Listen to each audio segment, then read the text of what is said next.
Bismillahirrahmanirrahim. Lanjut, berikutnya ada kelompok al-usul, yaitu orang tua almarhum, ayah ibu kandung si mayit. Mohon maaf sedikit mundur dulu. Untuk anak-anak, ini semuanya adalah statusnya anak kandung si mayit. Selebihnya gak menjadi ahli waris. Anak tiri, anak asuh, anak angkat, anak susuan, anak tetangga. Nah, ya tetangga ya. Ini nggak termasuk ahli waris. Yang termasuk adalah hanya anak kandung. Tapi mohon maaf, anak kandung pun tolong cek lagi, yaitu anak kandung yang proses pembuahannya setelah akad yang sah. Hati-hati Pak. Adapun anak yang dibuahi sebelum akad yang sah, maka ada label baru. Apa namanya? Anak zina. Anak zina itu hanya dinisbatkan, dinasabkan ke siapa? Ke ibunya. Maka ketika bicara waris, ketika ayah anak ini meninggal, maka si anak tadi tidak bisa mewarisi ayah biologisnya. Maka ada curiga nih. Baru akad nikah, 3 bulan kemudian kok lahiran. Nah, kapan itu dibuahinya? Kalau 6 bulan setelah nikah mungkin ya, karena paling cepat hamil itu 6 bulan dalam Quran. Kita baru 3 bulan nikah kok lahiran, curiga. Berarti si anak ini, mohon maaf, dibuahi sebelum akad yang sah. Maka nasabnya adalah bin fulana ibunya. Atau kalau perempuan binti fulana. Hati-hati. Ini dosa zina ngerembet terus.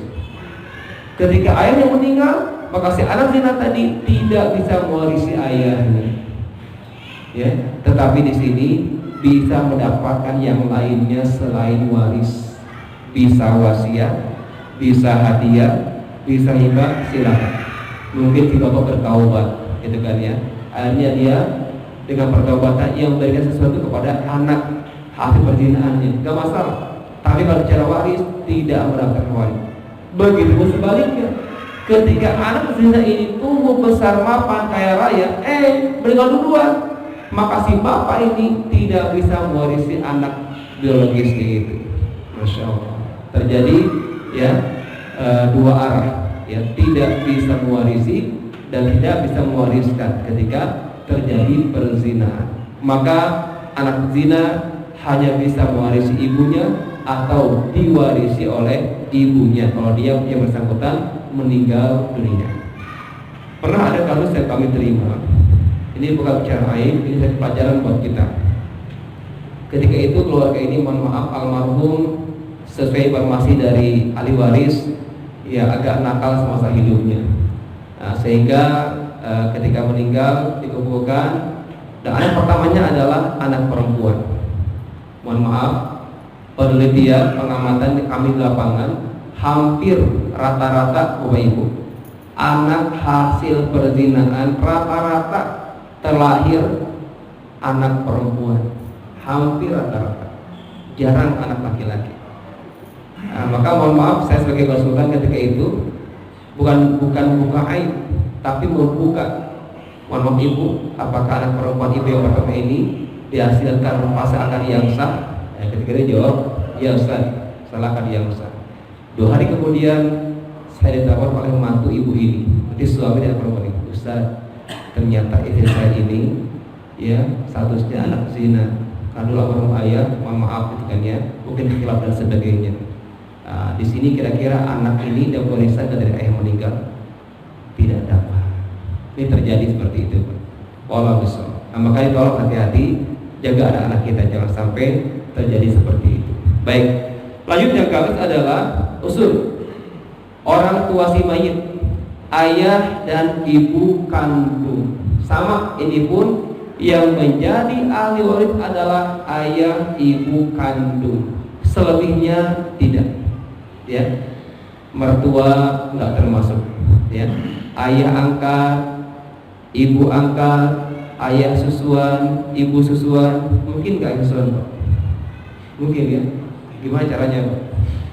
Jadi ayah susuan itu bukan ayah yang menyusui ya, tapi istri bapak yang menyusui. Maka bapak sebagai ayah susuan seharusnya. Ini dari termasuk ahli waris. yang termasuk hanya orang tua kandung saja. Baik, walaupun terjadi perceraian dan mereka nggak masalah, ya. Misalkan orang tua kita cerai, nah, kita ini meninggal, dapat nggak mereka dari kita? Juga anaknya, dapat.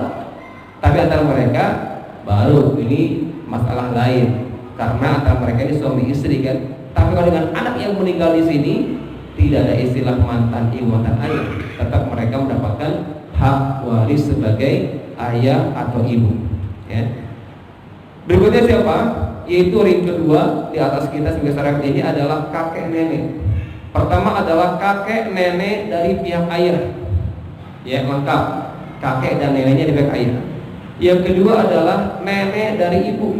Nah, di sini ya, mohon maaf para kakek di sini, tolong jalurnya dari mana nih kakek ini?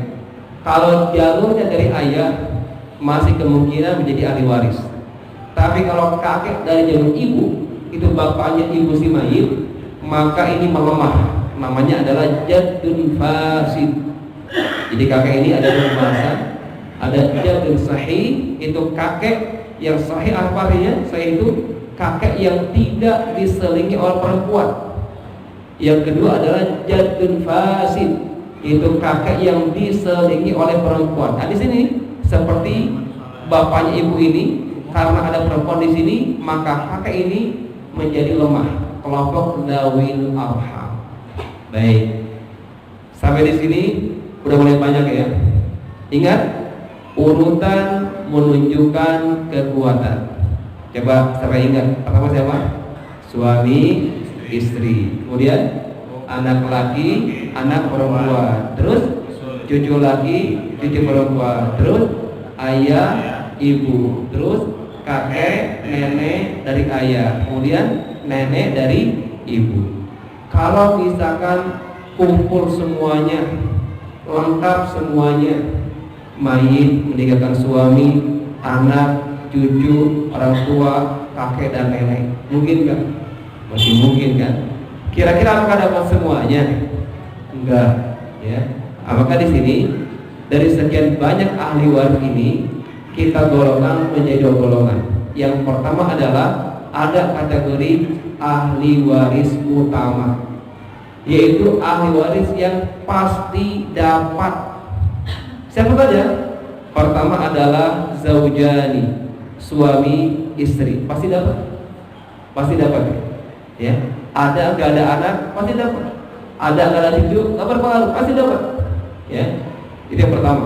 Yang kedua adalah waladani, dua anak. Itu siapa? Anak laki, anak perempuan, pasti dapat. Sedangkan cucu masih waiting list. Jelas? Itu golongan kedua. Yang ketiga abawani, ayah ibu, pasti dapat. Ini tiga golongan yang pasti dapat. Kakek nenek masih waiting list. Jadi selagi masih lengkap yang tiga ini, maka yang lainnya nunggu, terhalang. Namanya apa? Mahjub. Cucu laki, kalau masih ada anak laki, nggak bisa datang. Kakek selagi masih ada ayah, terhalang. Nah, gitu ya. Nah, maka di sini ternyata mengerucut hanya tiga golongan saja: suami istri, anak laki perempuan, dan ayah ibu. Itu yang sudah dipastikan mendapatkan bagian. Cuman kalau kita bandingkan dengan hukum positif di negeri kita ini, ada, kalau Bapak cek ya, kalau yang basic pengacara atau notaris mungkin lebih paham, bisa bantu kita di sini tentang bagaimana hukum positif di negeri kita ini. Warisan dari Belanda itu tidak ada bedanya laki perempuan, dan gak ada bedanya antara muslim sama kafir, sama semuanya, dapat semuanya. Itu di PN ya, di Pengadilan Negeri semuanya dapat. Kafir dapat, muslim dapat, anak si mayit itu dapat semuanya, gitu kan ya. Laki perempuan sama rata, nggak ada bedanya. Kemudian mereka golongan satu, golongan dua. Golongan satu adalah pasangan dan anak-anak. Selagi masih ada golongan satu, golongan dua semua orang tua nggak dapat. Tapi dalam syariat nggak seperti itu. Ya, tadi kita jelaskan di urutan ayat An-Nisa ayat 11 dan 12 diurutkan, itu ada urutan ahli waris utama. Di ayat 11 tentang anak-anak, berikutnya orang tua, berikutnya suami istri. Itu urutan 3 kelompok inilah yang menjadi ahli waris utama. Selebihnya waiting list.